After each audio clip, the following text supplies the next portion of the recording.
En el aire, Radio Zipa, emisora del Círculo de Periodistas y Comunicadores Sociales de Antioquia, Colombia, transmitiendo desde el corazón de Medellín, ciudad de la eterna primavera.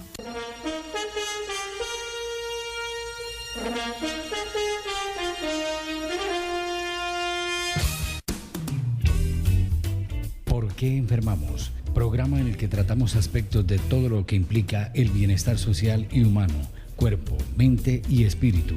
Conduce y dirige el doctor Fernando Calle, psicólogo social y psicoanalista. Escúchelo todos los martes de 10 a 11 de la mañana en Radio Zipa Estéreo. ¿Por qué enfermamos? Muy buenos días, estamos de nuevo en el programa ¿Por qué enfermamos? Buenos días a los oyentes, buenos días Tatiana, qué rico que estamos de nuevo en la emisión del programa después de 20 días de receso. Doctor, buenos días, pues primero que todo darle la bienvenida nuevamente y sí hizo falta, el programa hizo falta como en ese espacio que no estuvo. Qué bueno, sí, la idea es compartir información, estuvimos por Argentina compartiendo con otra gente muy interesante, pero bueno, entrémosle al tema de hoy. Tú nos propones hablar sobre este asunto de la preocupación de los padres con relación a la situación de los hijos, cómo educar mejor. Me parece a mí que es como la dirección en la cual tienes la inquietud, Tatiana. Sí, doctor, en este momento yo creería que es una situación diferente, o al menos para las personas que venimos de una crianza donde, bueno, no nos tocó la interacción que se da ahora con las redes sociales, donde era algo totalmente aislado. Es muy complicado porque, como se lo mencionaba, pues internamente, ahora las redes sociales más que un pasatiempo, pues pasa a ser un elemento indispensable de comunicación, sí.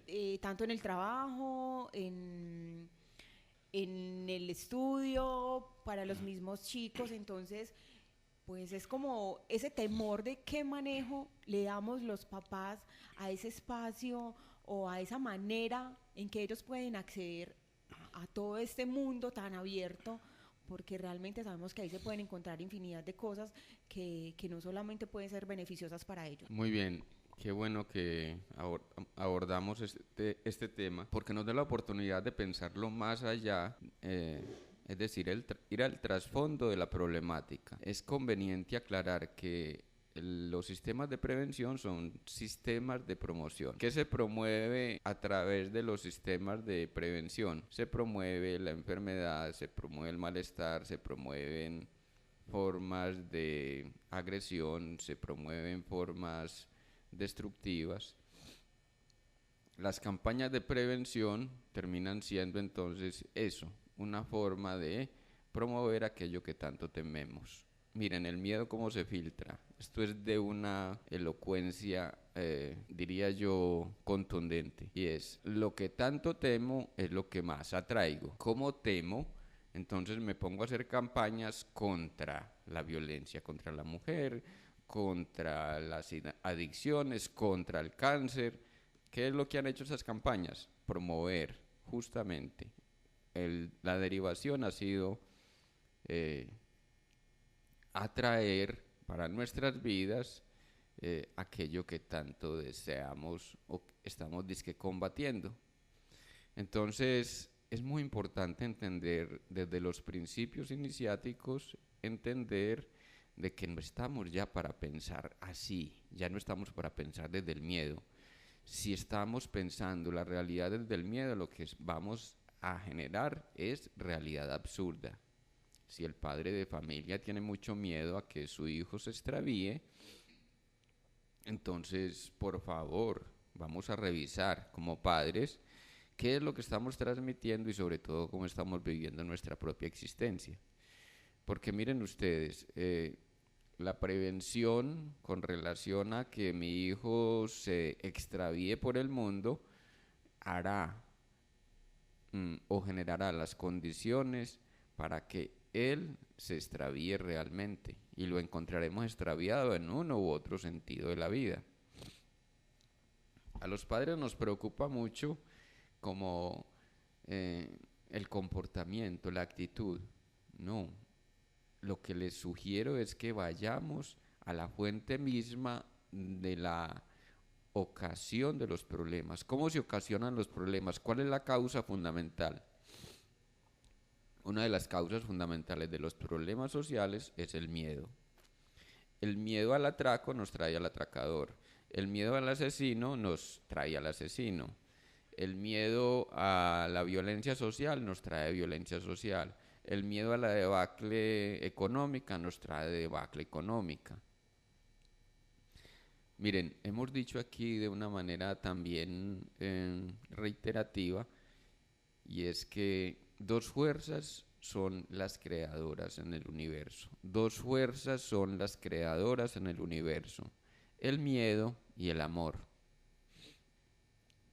Si estoy vibrando en el miedo, entonces estoy utilizando programas de prevención o estoy utilizando toda una cantidad, una parafernalia de medidas que me permitan apartar aquello que temo.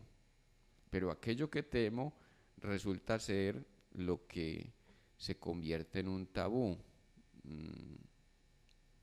¿Cómo así que se convierte en un tabú?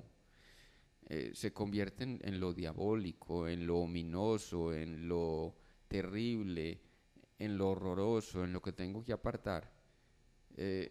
Pero justamente porque lo convierto en ominoso o lo convierto en demoníaco, entonces cobra un carácter de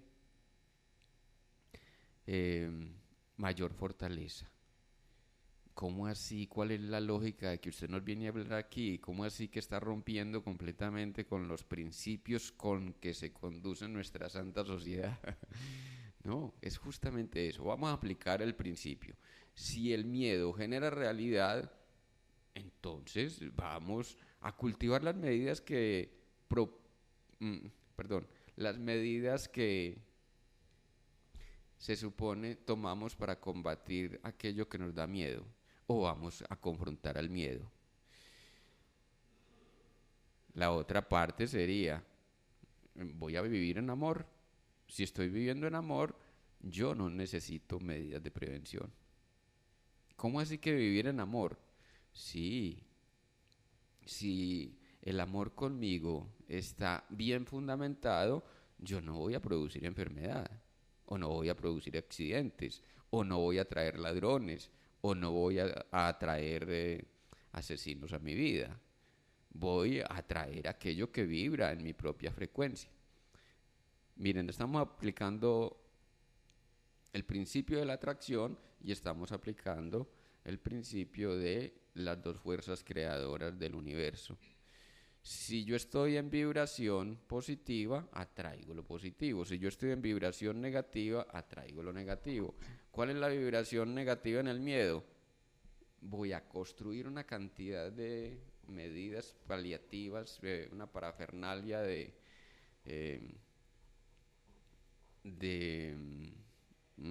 metodologías que me permitan combatir aquello que resulta peligroso. Y resulta que lo que estoy haciendo es dándole cabida a eso que en el fondo combato. Entonces, mírenlo de esta manera: lo que resistes persiste. ¿Qué es lo que estamos resistiendo? Aquello que se supone nos da miedo. ¿Qué es lo que estamos resistiendo? Aquello que despierta en nosotros una animosidad negativa. Entonces nos vamos al fundamento mismo de la situación. ¿Cuál es el fundamento mismo de la situación? Que lo que tengo que trabajar son mis miedos. El miedo a que mi hijo se pierda lo va a llevar a la perdición. Ahora, ¿qué es lo que propicia en mí los miedos? ¿Cómo concebí ese hijo? ¿Cierto? Empecemos por el principio. En una relación forzada, ¿sí? Empezando por ahí. Concebí a ese hijo en una relación forzada. Forzada por la familia, forzada por presiones sociales, forzada por el miedo a la soledad, qué sé yo. Este tipo de cosas entonces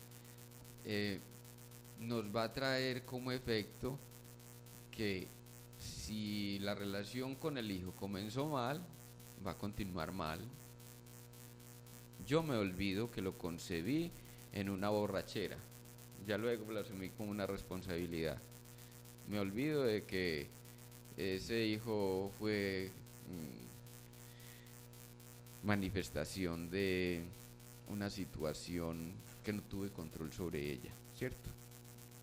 Y luego empiezo a, no, es que por este hijo me tengo que sacrificar, no, es que yo tengo que ser responsable, es que yo tengo que estar ahí para él, es que la situación mía fue lo que me condujo a que yo fecundara o embarazara a esta mujer, ¿cierto? Miren, entonces nos vamos al origen mismo.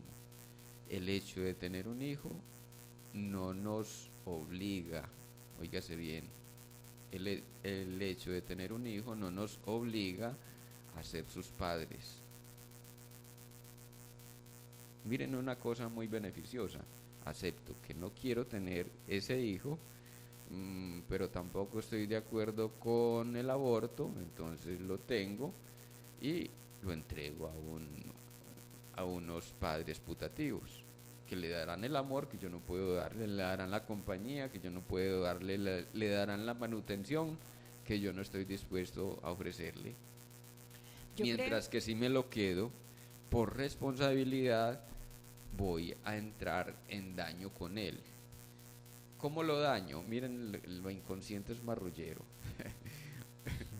Lo inconsciente es marrullero. Y dicen por ahí de que más sabe el diablo por viejo que por diablo. El diablo es el inconsciente, ¿cierto? Entonces, yo no quise tener ese hijo, pero luego me obligo a tenerlo. Luego, lo que va a venir como efecto es que yo voy a andar lleno de prevenciones y de miedo, porque qué tal que ese hijo me le pase algo, qué tal que me lo atraquen, qué tal que me lo abusen sexualmente, qué tal que no le llegue la información adecuada, qué tal, y construimos todo el andamiaje de toda la novela tontarrona, discúlpenme con toda la consideración, pero estamos reevaluando la posición misma que tenemos como humanos. Llegó la hora de superar a la humanidad, por Dios. ¿Cómo superamos a la humanidad? Reconociendo esa tontería que nos asiste en la vida cotidiana. No es que vamos a dejar de ser humanos, pero al menos vamos a ser personas menos conflictuales o menos atravesadas por la dificultad de aquello que promociona el conflicto y el malestar. Tatiana, ¿ibas a decir? Sí, doctor, yo pues quería aportar frente a lo que usted decía, ese temor que se siente en algún momento es real. Yo creería que las personas, planeado o no, pues se va a sentir ese miedo porque pues realmente no nos vamos a enfrentar a algo que no sabemos qué es. Obviamente la condición aumenta, pues si el hijo no era deseado, ¿cierto? Pero yo creo que las personas que de alguna u otra manera asumen esa posición y quieren arriesgarse, listo, sucedió, asumámoslo. De todas maneras, siempre se va a sentir ese miedo de ¿y ahora qué hago? ¿Cómo lo hago? Lo que hablábamos, el ejemplo es demasiado importante, pero también las condiciones que el mundo de hoy ofrece. Ese es un gran temor de los papás, y pues lo digo como en nombre propio, pues porque realmente existe. Yo traigo mis bases, yo tengo mis principios morales que los traje desde mi casa, que con ellos he crecido, pero que de alguna manera la sociedad ahora cambia, me condiciona diferente, y y que realmente no se hace tan fuerte o digámoslo se hace más complicado frente a la crianza de un hijo en estos tiempos. Fabuloso lo que dice, sí. Hay tres factores que interfieren, ¿cierto? Una es que entramos en la relación ambivalente con el crío, ¿cierto? Con el niño. Relación ambivalente es que necesito ir a trabajar, pero qué rabia que tengo que ir a trabajar porque tengo que alimentar a mi hijo. De pronto no estoy viviendo tanto para mí, sino estoy viviendo más para la familia que construí que para lo que la familia significa en mi realización personal. Entonces ahí es donde decimos evaluar el punto de partida, cómo conformé yo esa familia, por una presión, por un compromiso, por una obligatoriedad, ¿cierto? Siempre que vamos en ese asunto del deber, estaremos forzando la realidad y entonces estamos forzando nuestra propia existencia a responder. Luego entro en enojo con aquella realidad que adquirí. Porque miren, si nos situamos desde el punto de vista del amor y el miedo, las dos fuerzas creadoras de realidad, si estoy desde el punto de vista del amor y estoy en esa relación familiar construyendo una realidad nueva, pues las posibilidades es que todo tiende a salir Este muy bien. punto que tocan es muy importante y me parece válido anotar que cuando, digamos, sea de la madre o el padre, provienen esos miedos, esos temores, se pueden transmitir incluso a sus hijos. O sea, cuando padres o madres son personas que tienen temor a enfrentar ciertas cosas, miedo a enfrentar ciertas cosas, conocemos casos de hijos que al ser criados con ese ejemplo van por la vida llenos de miedos. Y pienso que muchos de los miedos que podemos tener los seres humanos no los infundamos nosotros, o sea, no los infundamos nosotros mismos. Hay un dicho popular que dice el que no arriesga no gana, ¿cierto? Y muchas veces nosotros no arriesgamos por miedo, pero ¿miedo a qué? Si no sabemos a qué nos vamos a arriesgar. Muy bien. Y acabas de nombrar la segunda fuente de malestar en esto, y es tal vez el miedo que tomé es el miedo infundado por contagio emocional. Entonces mi mamá me crió con miedo, yo tengo que criar a mis hijos con miedo. Es que están diciendo en las redes que los niños, que hay tráfico de blancas, que hay una generalización de abuso de los niños, sacrificios, que les roban los órganos. Miren, eso es fenomenal que nos estemos dando cuenta de que eso ocurre, pero como parte de lo que no nos tiene que ocurrir a nosotros, porque nosotros entramos en la onda. Miren ustedes lo que propiciamos. Si entramos en la onda del miedo, lo que vamos es a alimentar el miedo. ¿Sí se entiende? Miren cómo se propician los fenómenos sociales. Muchos de ellos surgen del miedo colectivo.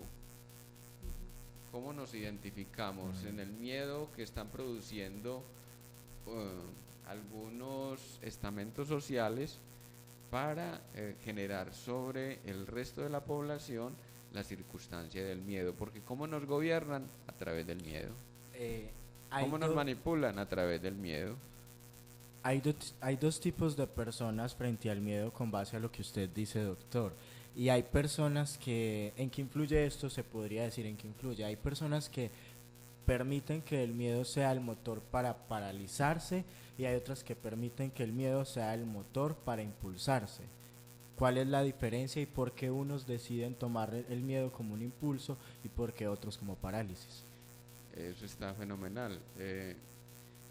El miedo como parálisis, dijéramos que nos habla de algo muy profundo, cuando el miedo alude a aquello que yo estoy guardando como un tabú, aquello que no nombro, aquello que me resulta por ominoso, por terrible, por horroroso, no lo puedo siquiera pasar por la palabra, incluso no lo paso por la conciencia, pero lo veo venir desde afuera, ¿sí? ¿Qué es lo que vemos venir desde afuera? Pues la masacre, entonces el abuso sexual, entonces la violencia contra la mujer, ¿cierto? Todo eso nos viene como algo terrible desde fuera que se impone, pero ¿qué es o en qué sentido lo miraríamos? En el sentido de que eso que me resulta tan insoportable me llegó, entre comillas, de repente, pero yo ya sabía de antemano que me iba a llegar porque lo omití, no lo tuve en cuenta, lo dejé de considerar o simplemente creí que eso le pasaba a los demás. Entonces, lo terrible nos resulta entonces petrificante, Andrés. ¿Cómo así que nos resulta petrificante? Entre más atacamos aquello que nos despierta temor, angustia y nos lleva al pánico, que ya es la situación petrificante, entre más fuerte sea, más petrificante será, ¿cierto? La otra es que otros nos quedamos en la posición de, yo diría, le agregaría una intermedia, Andrés, y es que nos quedamos en la posición de el miedo. Reconocemos el peligro, pero no hacemos nada para cambiarlo porque creemos que el peligro viene de afuera, porque el peligro son los otros, porque el peligro son los perversos que están capturando y cooptando niños a través de internet para hacer pornografía infantil, ¿cierto? Y la tercera posición es la posición de que confronto, y la mayoría de la gente, óigase bien, la mayoría de la gente se queda en la posición segunda, creyendo que el asunto es un fenómeno que se produce y que son los demás los que lo producen y ellos serán una inocente víctima si algo llega a pasar en sus vidas. Pero lo que no se dan cuenta es que pasivamente, óigase bien, pasivamente son cómplices de eso que está ocurriendo, porque mientras yo no confronto mis miedos, no tomo distancia de aquello que me produce miedo, por tanto llegará a mi vida de alguna manera. Lo veo en el cine, me voy al cine y lo veo en el cine, me voy a la calle y lo veo en los amigos, o lo veo en cualquier vecino, o me pasa ya como situación grave, ya me pasa en mi vida, ya llega y me asalta en mi propia cotidianidad. La tercera posición es la que queremos resaltar y es, vamos a los miedos. ¿Qué es lo que tanto miedo tengo o de qué tengo tanto miedo en relación con mi hijo? Que caiga en las drogas. Un momentico, entonces miremos qué hay de adicto en usted. Sí, es un buen espejo porque digamos hay, no sé, hay de pronto hermanos drogadictos, papás drogadictos y no quieren que sus familiares, sus hijos caigan en lo mismo. Entonces ahí tiene mucha coherencia ver qué tipo de adicciones pueda tener uno. Puede ser de lo mismo o quizás de otras. Exacto. Todos somos adictos de alguna manera. Es decir, hay gente que no le puede faltar el azúcar en el café, ¿cierto?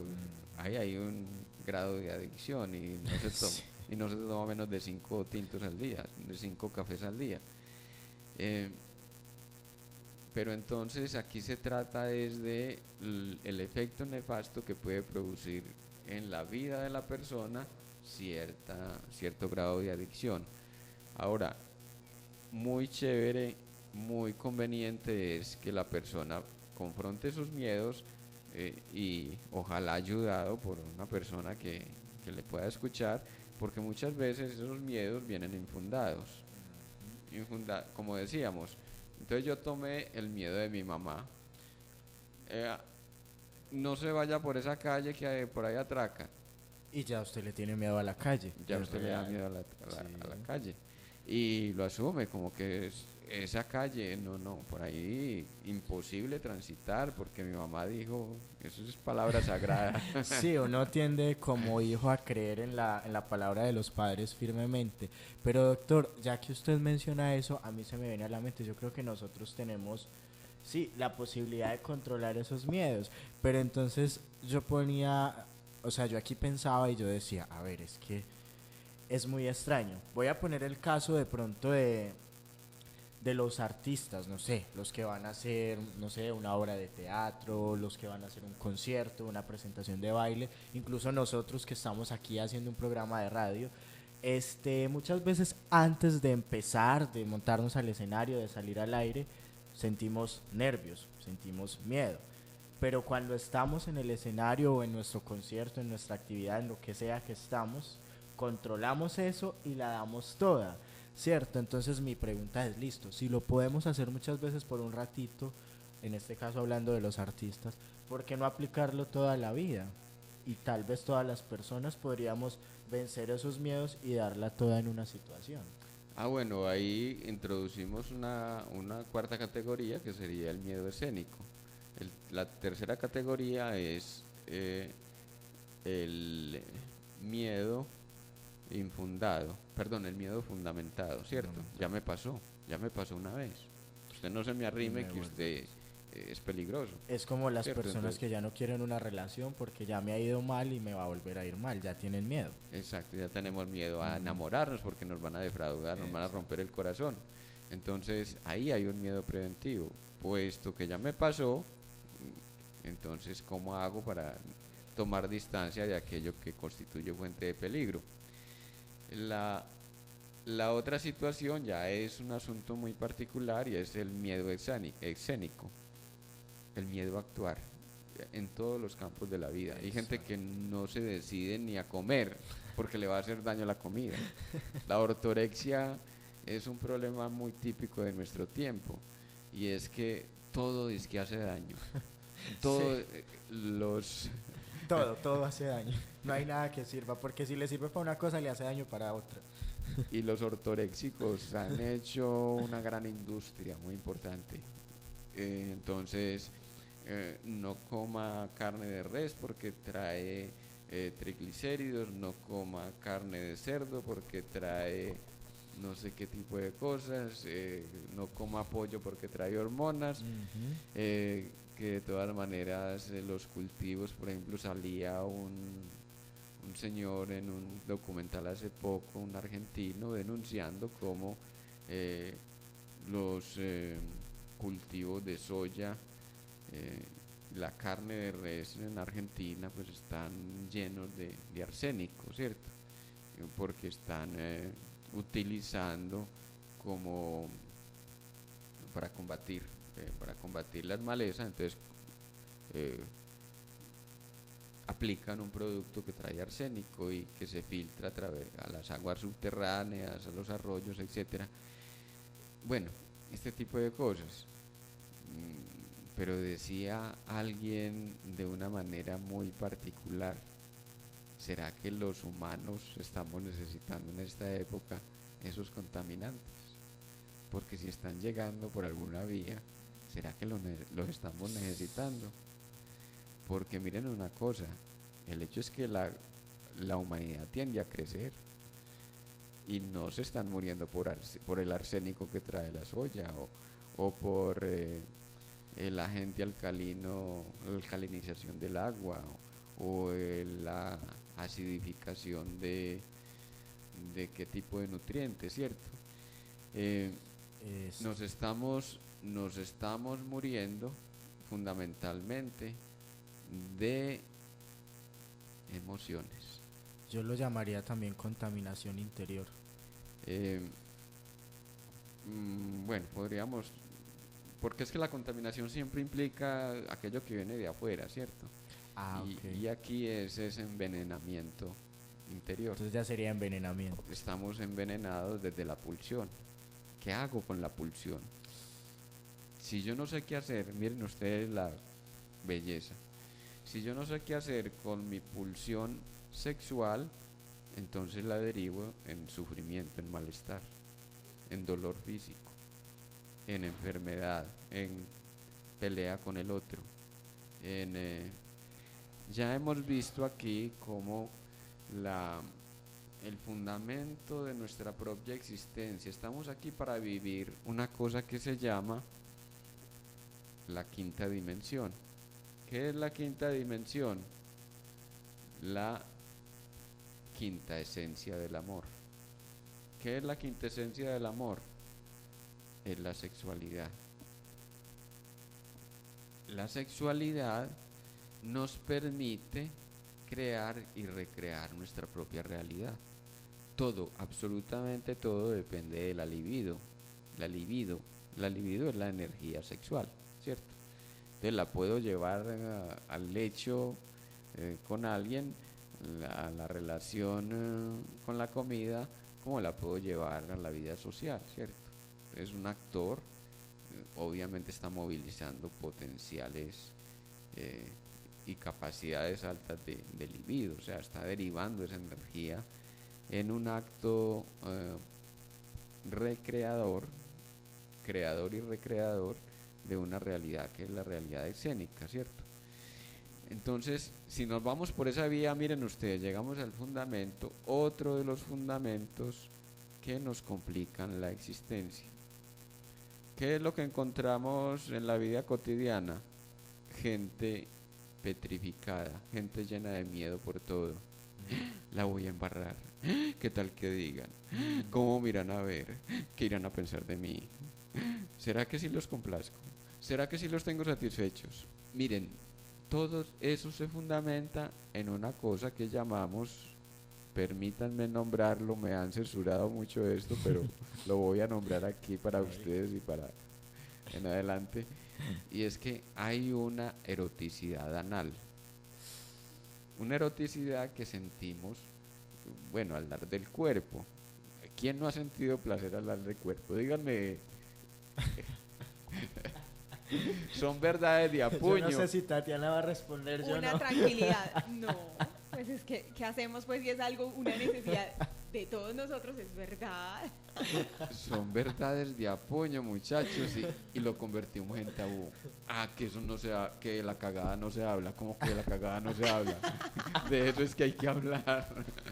Y por eso nos gustan tanto los chistes. Con razón digo que se lo habían censurado en algún Claro, pues es que yo creo que yo sería de esos que censurarían ahí. Pero miren ustedes cómo se filtra esto como rasgo del carácter. El temor a aflojar la boñiga nos lleva al temor a manchar, el temor a embarrar. Sí, tiene. ¿Son o no son? Tiene mucha lógica. ¿Tiene lógica o no? Sí, tiene mucha lógica. ¿Qué van a pensar de mí? Voy a dañar la imagen. ¿Cómo me van a ver? La imagen. ¿De qué depende la imagen? ¿Por qué queremos construir una imagen para el otro? Porque queremos que no nos vean sucios. ¿De dónde viene la suciedad? Del deseo de ese jugar fue un con las ejemplo heces. demasiado claro. Sí, o sea, no es que el ejemplo está totalmente Explícito. perfecto para lo que tocamos, pero yo creo que ese punto es muy importante, y es que como humanos vivimos muy pendientes del que dirán, ¿cierto? Y yo creo que independientemente de si hagamos las cosas bien o mal, siempre la gente va a estar hablando, siempre la gente va a tener un concepto. Entonces, por eso yo creo que habría que derribar ese miedo, porque es que de pronto si identificas las cosas buenas o malas para ti, pues listo, ya esto me afecta a mí, pero no es bueno pensar tanto en el otro, porque a veces estás haciendo cosas que no son malas, pero el otro las puede ver malas. Entonces es identificarlas en ti. ¿Y en qué sentido lo estoy viendo mal? Exacto. Miren ustedes, todos los niños, o cuando somos niños, queremos jugar con las heces y embadurnarnos y hacer de ese asunto de las heces fecales algo luctuoso, algo digno de placer, ¿cierto? Pero ¿qué fue lo que aprendimos? A censurar todo eso que tenga que ver con la suciedad, con el orden y la economía. Miren, el orden, la limpieza y la economía se fundamentan en ese asunto de la relación con las heces fecales, ¿sí? Miren, nada menos 3 rasgos del carácter: el orden, la limpieza y la economía. Una persona tacaña, la persona que tiene problemas con la economía, es porque se pasa, ¿lo suelto o no lo suelto? ¿Será que sí? ¿Será que no? ¿Será que sí? ¿Será que no? ¿Me lo van a oler o no? Ay, ¿será que eso huele muy fuerte? No vamos a dejar hablar a Tatiana. Hay algo popular por ahí, pues no lo voy a mencionar, pero sí hay un dicho que se refiere como a eso. Ay, es tan tacaño que... Es tan tacaño que come cabulla para cagar amarrado. Tatiana, vea, el doctor está sin censuras. No era aquí, eso, aquí, no era eso. Aquí Pero los algo censurados. parecido. Aquí los censurados somos nosotros dos, Tatiana. El doctor está suelto, No, pero muchachos, son conocimientos del común de la gente. Y se dice por allá como en privado, por allá como que eso no se puede nombrar públicamente porque eso es muy horroroso, es muy terrible. Miren, la otra parte, el orden. El orden, ¿será que lo hago aquí o lo hago en otra parte? Hay gente que no puede dar del cuerpo sino en la casa. Total. Ah, sí, es cierto. Total. Y de eso, sí, porque siempre se dice, es que tengo el cuerpo educado. Sí. O sea, en mi casa y a determinada hora. Ajá. Solamente. Y Sí. por más que lo coja una situación de enfermedad o algo, es demasiado traumático para esa persona estar en otro sitio que no sea en su casa. Exacto. El orden tiene que ver con la norma y la ley. Entonces, yo, por ejemplo, cuando yo intenté negar mi exigencia normativa o la exigencia normativa que el otro me trajo, entonces inconscientemente queda como una aplicación de lo mismo. O sea, ¿puedo o no puedo soltarla en cualquier parte? ¿Puedo soltar mi cagada o no la puedo soltar? ¿Sí? Y la otra parte de la limpieza pues tiene que ver con ese deseo del niño de estar jugando y embadurnarse. Ya luego construimos la aplicación de no, tengo que estar impecable, por favor, impecable todo el tiempo. Y no, les concedo la razón. Esto los mojigatos los ha incomodado mucho. Incluso les cuento que hasta hace poquito,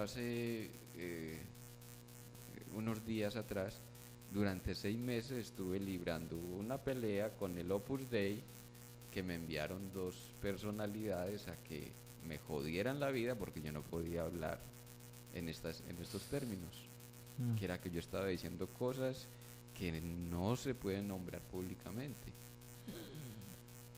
Y entonces yo le digo a la humanidad, bueno, ¿hasta cuándo vamos a guardar los tabúes? Tenemos 4 tabúes y nos joden la vida. El tabú de la economía. No reclamamos ni ponemos condiciones económicas, entonces ahí nos enredamos y empezamos a producir síntomas físicos. Sobre todo, ¿cuáles síntomas que tienen que ver con la economía? Los nudos que se forman en nuestro cuerpo. Quistes, miomas, cánceres, los forúnculos.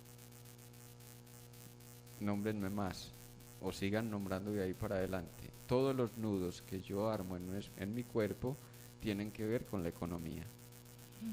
El problema económico que tomé como un tabú y lo llevé al cuerpo. Es ese nudo que no puedo resolver, ¿sí? Eh, el, el tabú de la sexualidad. No, de sería eso el no se segundo. habla. De eso no se habla. ¿Cómo se le ocurre a usted hablar de la sexualidad? Eso es terrible. Eso es para gente vulgar, ordinaria, o eso es para expertos. Sexólogos se llaman. Sí, sexólogo. O sea, miren ustedes cómo nos podemos.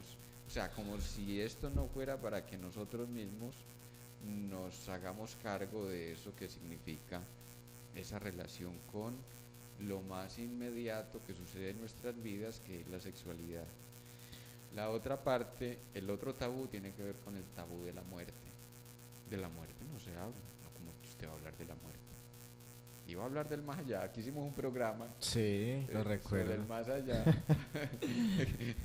que eso nos salió como forzado, como Sí, de hecho, parecíamos pariendo gatos. de hecho, ese día yo estaba hasta nervioso. Yo, ay, ¿qué está pasando aquí? Se le sentía a Andrés una vibración así como que, "Ey, ¿usted qué está diciendo? ¿Eso por qué?" Sí. El cuarto tabú es el tabú de la eternidad. El tabú de la eternidad. Sobre todo en Occidente se maneja mucho eso. En Oriente eso es pan de cada día, se maneja como si se hablara de lo mismo del desayuno que de la eternidad, ¿cierto? Pero aquí el encuentro con la muerte significa el encuentro con la eternidad, entonces ni lo uno ni lo otro. Entonces fíjense ustedes, la persona que tiene problemas o tabúes en lo económico tiende a desarrollar una serie de dolencias físicas y tal vez muera con ellas, ¿cierto? Y tiene que ver también con los pasos que voy dando por la vida. Bueno, la economía también tiene que ver con la economía energética. Si yo estoy amarrado en una existencia de la cual, en la cual dependo del que dirán, qué van a pensar de mí, o actúo para que un otro me aplauda, para que un otro me apruebe, me tenga en cuenta, ahí estoy enredado porque no hay posibilidad de mi propia existencia. Existo por el otro y para el otro. No sé, Andrés, ¿qué ibas a decir? Sí, eso relaciona un poco a lo que venimos hablando desde que Tatiana nos hizo su comentario y usted, doctor, y lo entendí desde el punto del ir al baño, ¿cierto? Cuando usted decía, ay, no, pero es que embarrada esto, ¿cierto? Ahí se justifica lo que hablábamos de los miedos y del que dirán, porque muchas personas acostumbran a, de pronto sí, como, que es que mi cuerpo está acostumbrado para ir al baño a X o Y hora, ¿cierto? Pero entonces, ¿por qué no lo hacen en otro lado? También por miedo al que dirán, por miedo a las burlas, por miedo a seguir siendo señalados y todo esto, porque claro, pues a mí una vez me pasó que vi a alguien, pero yo pues no soy de esas personas que, yo vi a alguien en el baño y me pareció muy chistoso, porque esa persona me vio y se sintió incómoda, fue en una oficina y esa persona se sintió incómoda, se puso hasta roja. Yo el comentario nunca lo hice pues con nadie ni nada, pero entonces sí me pareció chistoso, como que, ay, fue pucha, pues tremendo esto. Entonces mira que ahí va relacionado con los tabúes que usted mencionaba también, que entonces nos vamos llenando de miedos y de cosas. Yo creo que de cada cosa, bueno, yo considero que de cada cosa sí se debe hablar y se puede hablar sin tapujos, como es lo que estamos tratando de hacer entenderle a los oyentes, pero creo que también sí hay que tener un poco de cautela, porque igual para mí no es lo mismo que me hablen, o sea, digamos, como joven o adolescente que fui en algún momento, muy chévere que mis papás, por ejemplo, yo no recuerdo haber hablado temas sexuales con mis papás, nunca, con ninguno de los dos, y muy chévere haber hablado con ellos de eso, pero pues me hubiera gustado de una manera orientada. Es necesario tener una relación, en fin, pues de una manera bien. No es necesario que lo hagan sexólogos o expertos, pueden ser familiares, amigos, conocidos, porque considero que es un tema que se debe hablar de, no sé, de lo que puede pasar, de si duele una primera vez o no, en fin, todo eso es muy importante hablarlo. Pero yo considero que sí de una manera cuidadosa, o sea, no que me digan, no, esto la coge y la aprieta, y pues la verdad no me gustaría que me hablaran así. No sé si ya sea parte de mis tabúes o realmente esté en lo cierto. Claro, de paso les cuento que mi educación sexual de adolescente fue lo que hablábamos con los amigos. Esa fue. Entonces, Es que yo creo... entonces, ¿cómo te llega la información? ¿Cómo te llega la información? Por ejemplo, cuando hay segundas intenciones, entonces llega alguien, te quiere hablar de... recuerdo un compañero que era muy abierto para hablar y decía que él se la boleaba no sé dónde. Que no falte el abierto, porque eso siempre va a suceder. Y es que vos te has boleado la paja, me decía. Sí, o sea... pero uno veía que tenía una segunda intención, era seducir. El mito, cuando uno era joven, adolescente, era, si te has masturbado, tienes pelos en la mano. O sea, y todo el mundo se miraba y como que, ay, huepucha, y entonces, claro, ahí caía en la trampa. Exacto. Pero miren, esas cosas que parecen tabúes para la gente disque muy seria, la gente adultizada, tiende a guardar mucha seriedad y a apuntalar esos tabúes y a generar un ámbito de censura que no nos ayuda para nada. Los miedos, entonces, decíamos, se fundamentan en los tabúes, y los tabúes tienen que ver con aquello que no se nombra, que termina siendo como ominoso, terrible, horroroso, degradante, etcétera, etcétera. Y no, es que hay que diferenciar entre la palabra y el acto. La mayoría de la gente no diferencia entre la palabra y el acto, cree que el paso por la palabra ya va a significar el paso si me lo permito, pasarlo por la mente es porque lo voy a realizar. Entonces es entender de que una cosa es nombrar la realidad y otra cosa es ir al acto concreto. Miren ustedes, y hay que aclararlo, los campesinos y cierto rango de la población menos comprometida con ese asunto de los patrones culturales tiende a ser mucho más saludable que la gente de la ciudad, la gente acartonada, la gente académica. Ustedes van a la universidad y encuentran una cantidad de gente achacosa, pero se van para una comunidad campesina y sí, los campesinos han sufrido otro tipo de dolencias, el atropello, las violencias, las persecuciones, pero es un tipo de violencia social que incluso se supera fácil con una terapia adecuada. Es llamativo, por ejemplo, los efectos que ha producido una terapia que se llama la terapia de los abrazados aquí en el oriente antioqueño, y cómo esta gente que ha perdido a un ser querido en la violencia, que han tenido hijos en la guerrilla o en los paramilitares, gente que ha perdido el esposo, sobre todo van más que todo mujeres a estas terapias, y cómo procesan y de qué manera a la vuelta de 5 o 6 sesiones ya liberaron el duelo y están viviendo una vida corriente.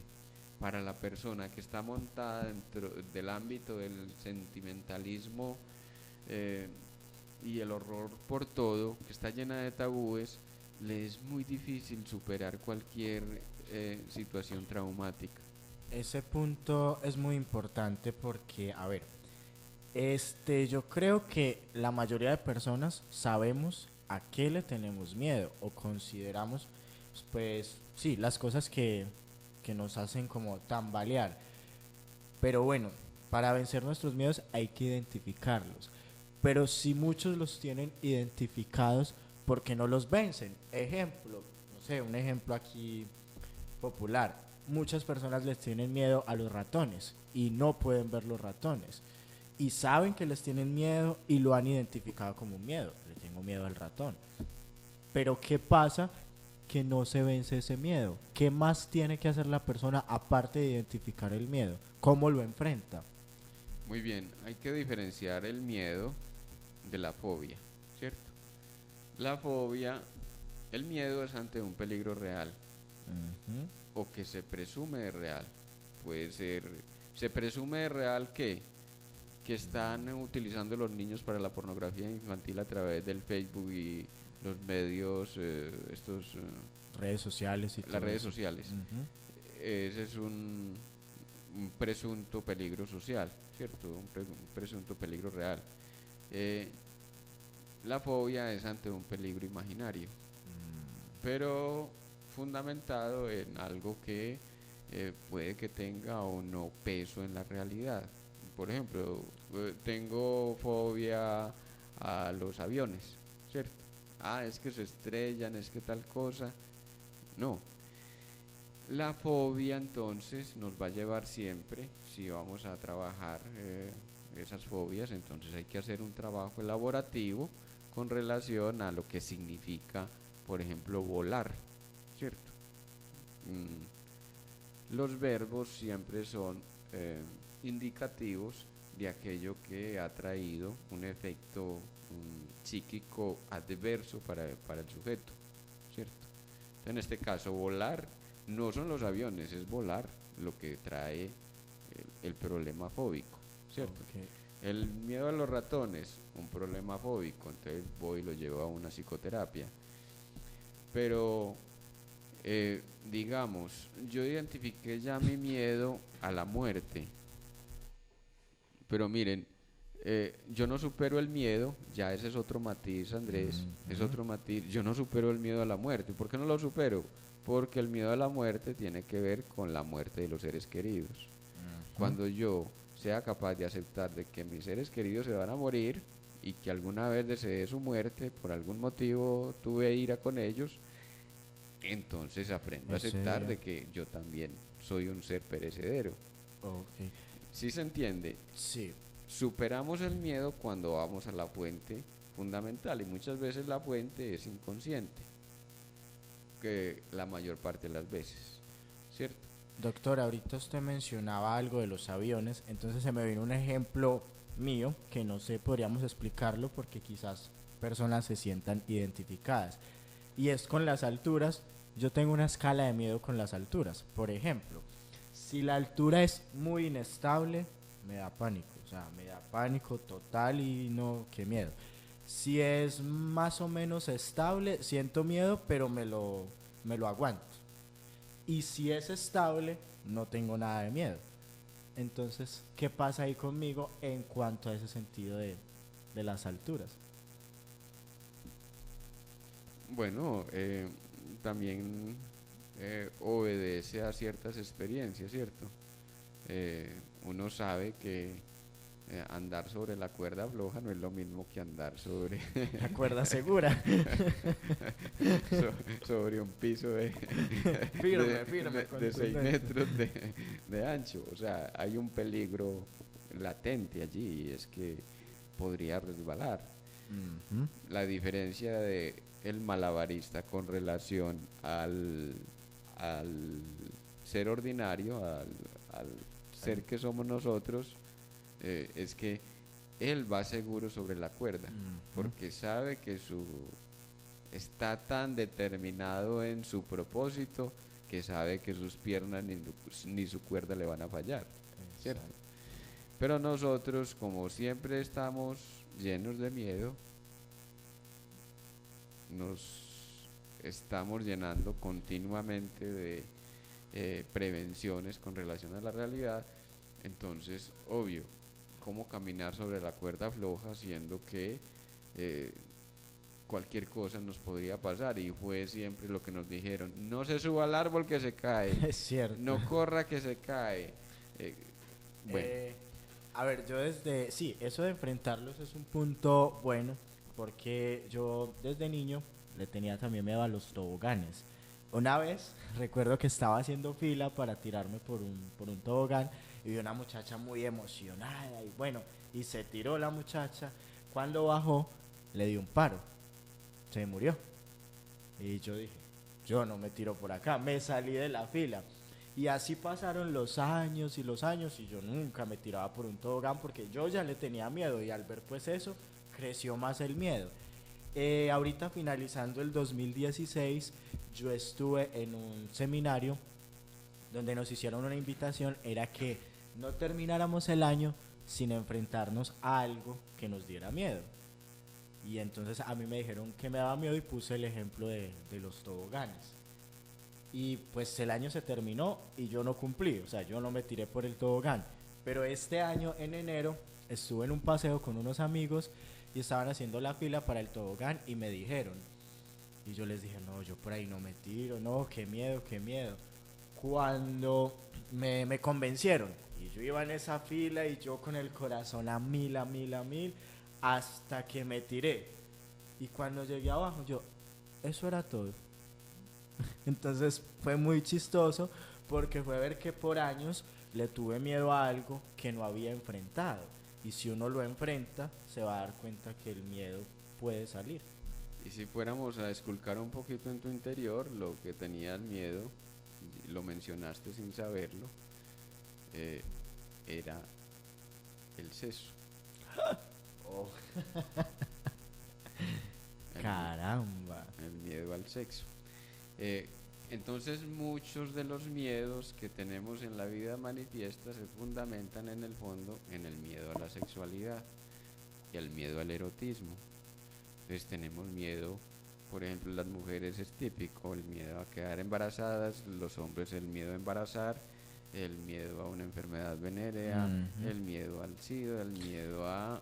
Bueno, sí, tiene mucha coherencia, doctor, porque con una novia que tuve le dije exactamente eso. No quiero que tengamos relaciones porque me da miedo un embarazo o una enfermedad. Sí, ahí se conecta perfectamente. ¿Qué significa? El tobogán tiene un sentido inconsciente, ¿cierto? Y es dejarnos llevar en el recorrido por el deseo. ¿Dónde circula el deseo sexual? En los flujos seminales y los flujos preseminal, el de la función de la glándula de Bartolini en la mujer y la función de la próstata en el hombre, pues como lubricadores de esa zona, además porque el cuerpo empieza a exudar en ese momento del acto sexual. Entonces el tobogán es una física representación de ese lanzarse a vivir, lanzarse a gozar de la sexualidad. Y te lo decía también es porque en la escucha, entonces la persona menciona palabras sin quererlo, en la manera como se delata. Exacto, entonces es muy bonito eso porque es otra pista para tu pregunta con relación a los miedos.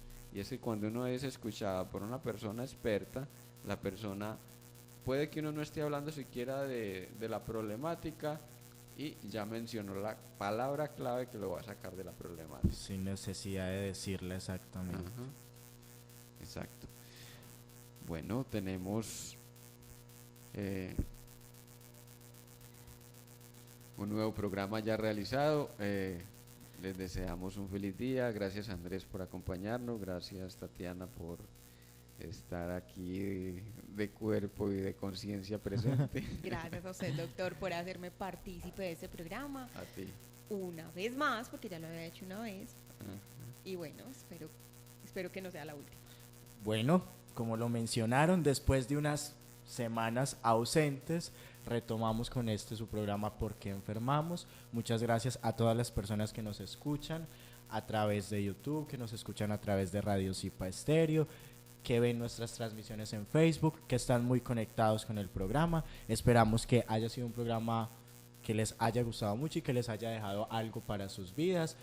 Nos escuchamos el próximo martes a las 10 de la mañana y recuerden nuestra repetición hoy a las 9 de la noche. Hasta pronto.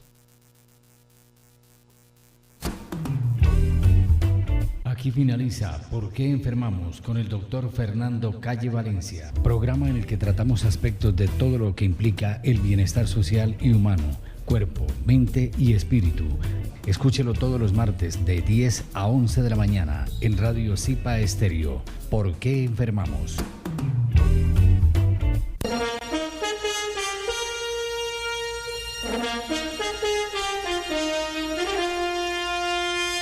En el aire, Radio Zipa, emisora del Círculo de Periodistas y Comunicadores Sociales de Antioquia, Colombia, transmitiendo desde el corazón de Medellín, ciudad de la eterna primavera.